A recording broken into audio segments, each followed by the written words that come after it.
Hey guys, Jonathan was out here for JM Sports 100 and the JM Sports Show. How is it going? I am here to make my picks and my preview for Wildcard Weekend 2013 in the NFL. I know I didn't make NBA picks today, but I'm not going to. Also not going to make college picks, but I did make a college bowl pick.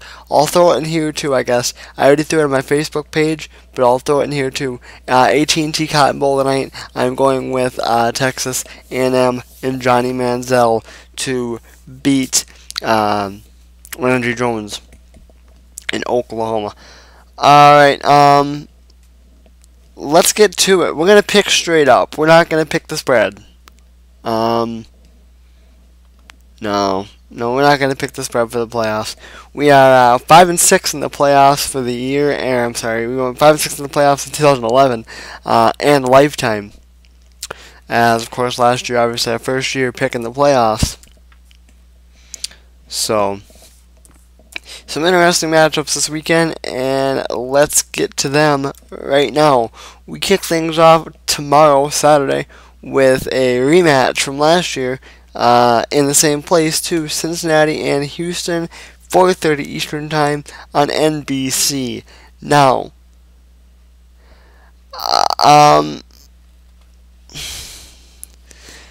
right now, I think I'm in a position where I would hate to be Houston. Okay? Because Houston has shown a lot of vulnerabilities in the last couple weeks. Granted, okay, in week 17, they lost to the Colts, yes.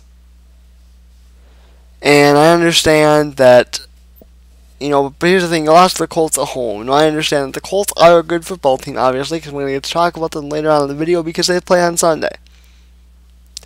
But, and I understand that the Colts were emotionally charged because of the comeback of Chuck Pagano. But if you're Houston, you had everything to play for, pretty much. You didn't have to play for the division. You had that wrapped up, but all you had to do was win on Sunday, and you were the #1 seed. You were at home, and you couldn't even do that, and because of that, you fall back. Denver gets by you, and Denver and New England both get by you, and now you're playing on Wild Card Weekend. The Bengals team is extremely underrated. The Bengals team is extremely good. I know I dumped on them a little earlier in the year, so I didn't think that they were playing well. Thought Andy Dalton was kind of going through a sophomore slump. But I don't necessarily know if that's the case anymore. Cincinnati is hot at the right time, and obviously that's what it's about in sports, getting hot at the right time, especially in sports like basketball, baseball, and in the NFL, being hot at the right time. And that's exactly what Cincinnati is. Is Cincinnati better than Houston? Probably not. But is Cincinnati playing better than Houston? Yes. And I think right there, I think that's the key. And I'll tell you what I'm actually going to do. I'm going to go with Cincinnati to upset Houston. I'm going to say Houston goes down. Now, I may come back to regret that one because I'm going against my heart. And I'm going against my gut. My gut says Houston, but I'm going to go against it. I'm going to go with Cincinnati. Next up, the second game tomorrow, we've got Minnesota and Green Bay, 8 o'clock Eastern Time on NBC. First of all, interesting thing here, my stepfather is actually going to miss the game. He's a diehard Packer fan. He's actually going to be in Minnesota tomorrow night to watch the Timberwolves. He is going to him and my mother are going to the Timberwolves game tomorrow, so he's going to miss the game. Everybody thinks that this is going to be an easy Viking win, at least everyone I've talked to, even from around here, it's an easy Viking win. Look what Adrian Peterson has done. against the Packers this year. True. Peterson has torn up the Packers defense. But there's something different that's going to happen. I mean, yeah, he tore them up, but the game's at Lambeau. The Packers beat the Vikings at Lambeau once. It's going to be cold. Lambeau is called the frozen tundra for a reason, and that's exactly what the turf is going to be. What the field's going to be. The field is going to be froze. It is going to be hard. Adrian Peterson is not going to get very good traction. He's not going to get very good grip. I don't think Peterson runs all over the Packers. Christian Ponder is not 100%. He's confident. That's great. Does that scare me? Christian Ponder confident? Does that scare me? Not really. It's like a kitten looking at you and going, rawr. That's not really going to scare you. Okay? No, I don't think the Packers blow this game out by any means.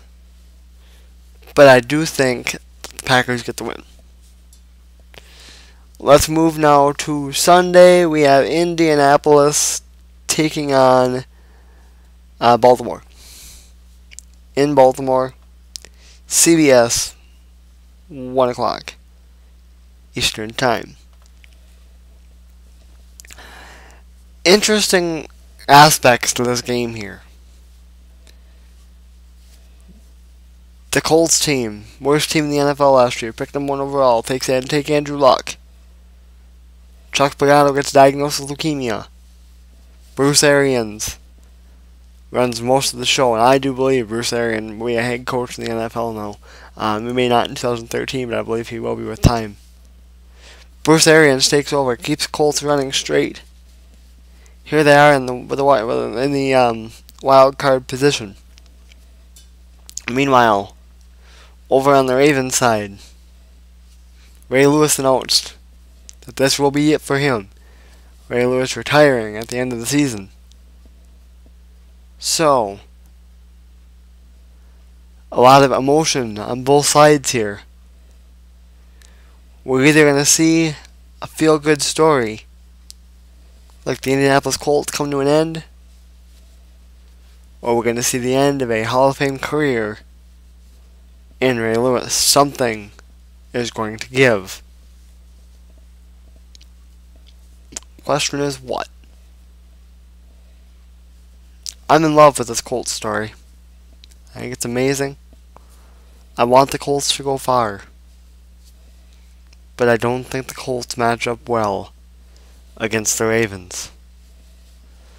The Colts defense is not good. And they have to be able to stop Ray Rice. They have to be able to stop Joe Flacco, Torrey Smith, and Quan Bolden. And I just don't think they can do it. I don't want to say this game is going to be a total blowout, but I'm not sure because I think it's going to be a different defense with Ray Lewis back in the fold because Ray Lewis says he will play this weekend. So it's going to be a different defense with that being the case. And I'm interested. It's going to be an interesting game. It's going to be in Baltimore. The Colts not really that great of a road team this year. Alright, and that's another thing too, is the Colts were not a good road team. They were great at home, not good on the road.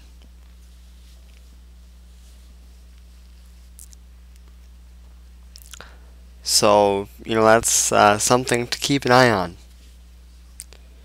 Who do I think is going to win this game? For as much as I would love to see Indianapolis win this game, I don't think they do it. Yes, Indianapolis had an amazing year. 11-5. Nobody could have predicted it.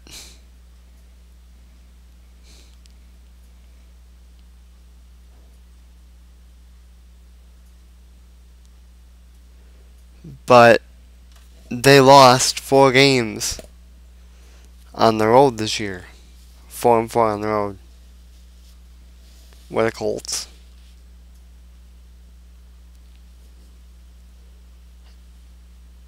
And granted, okay, they lost on the road to Houston, they lost on the road to New England, and they lost on the road to the Jets. But all of their losses on the road were ugly. They lost to the Jets on the road 35-9. Now that was, fairly young into the season. That was week 6. They lose 35-9 on the road. Then they have New England on the road 59-24. Houston on the road 29-17. Not pretty.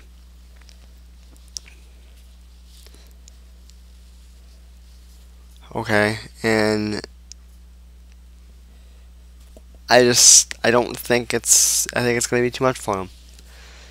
I really do. So I'm going with the Ravens to win that game there. Last up for Wildcard weekend, we have Seattle and Washington, 4:30 Eastern Time on Fox. The big thing is this. Seattle finished the year 11-5. Awesome. You know what that means? There's one problem with that. This is an interesting matchup. And I'll tell you why. I think this is going to be an offensive aerial assault. And I don't really know if it'll necessarily be an all-in aerial assault, but the Redskins' corners do not match up well against the Seahawks receivers. So I think Russell Wilson will be able to pass the ball. Seattle has some great defenders. But the problem with Seattle is they can't win on the road. They were 11-5 this year overall. Well, they were 8-0 at home. So that made them 3-5 on the road.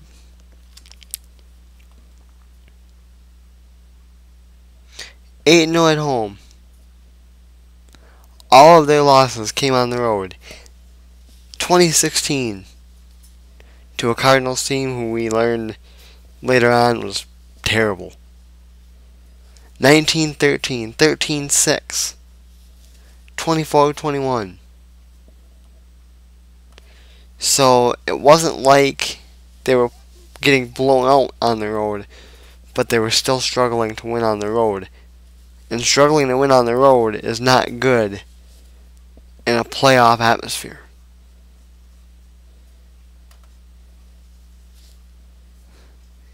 So I think, like I said, this is a tough game to call. Okay, Redskins 10-6. Okay, they had a stretch where they lost 3 straight games, 2 on the road, 1 at home. But they won on the road at Dallas, at Philly, at Cleveland. Okay.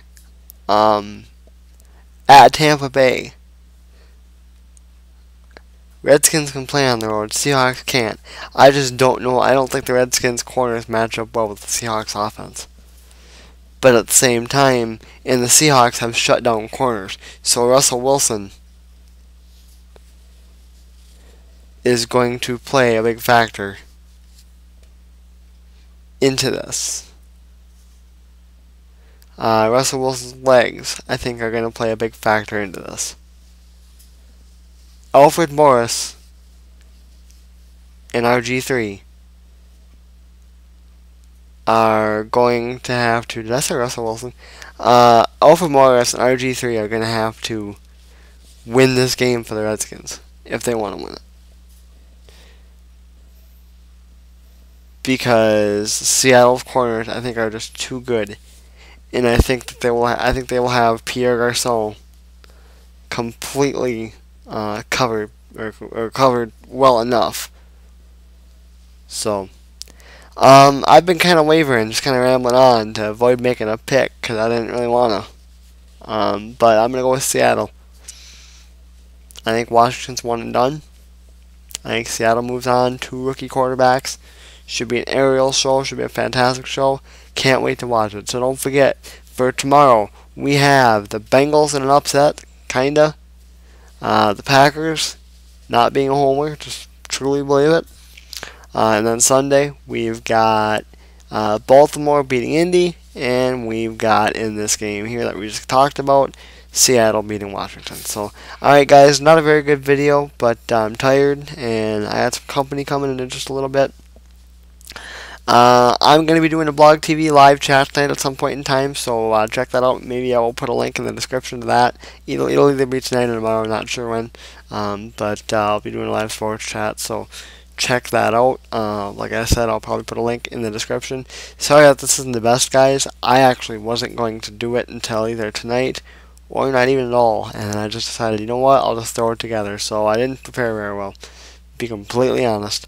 I didn't prepare as well as I should have, and so this video might not come out that well, but it sure came out long. Alright guys, that's going to do it for me. I'll see you guys later. I am John Lemons up for JM Sports 100 and the JM Sports Show.